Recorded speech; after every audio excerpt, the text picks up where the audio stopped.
When you're very little and you have very passionate family members that are, to a great extent, in a lot of pain, and they are Cuban. They're flying the flag all the time. They're talking about their lives all the time. What child would individually, independently claim to be anything else but Cuban? And I'm from an exiled family that was politically unappetizing, but I'm personally a product of the United States. And this gets to maybe a deeper question of why people like myself in Miami, we still refer to ourselves as Cuban, especially when you're young. Just make you feel more patriotic to a history that you have no idea of. You have no connection to, you didn't experience anything, only story and photography. I found it difficult to connect photographs to reality.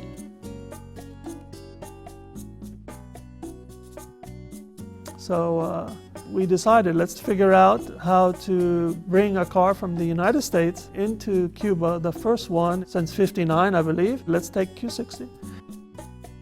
It was a monumental task. And so when we finally saw it pull out of the container and onto the ground outside of Havana, the passion in that car, the power, the shape, the sculpture is something very dear to me. To drive up to the Tropicana or some of my family's buildings, I felt this was, oh my God, a once in a lifetime, obviously.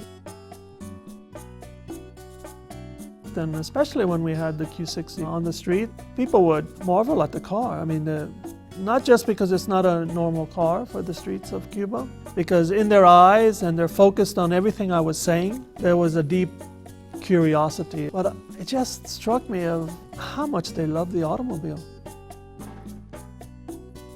Human beings, we're unique in that we're not happy with our feet. We lack a patience. So we jumped on the horse.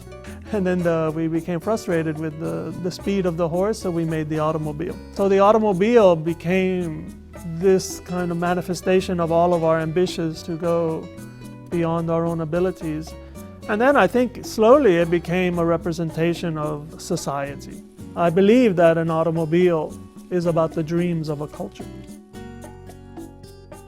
When we were able to see the Max Borges' house, my uncle, the railing of the stairway into the bedroom was this kind of sine curve, which was geometry, but also not geometry. It had a little bit of his own sense of warmth of humanity.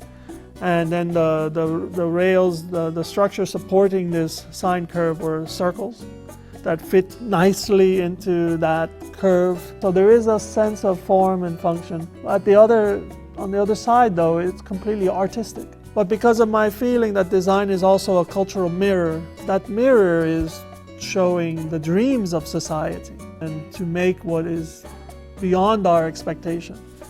I felt that in his work. I left Cuba with this sense of, oh, I feel some synergy with my uncle.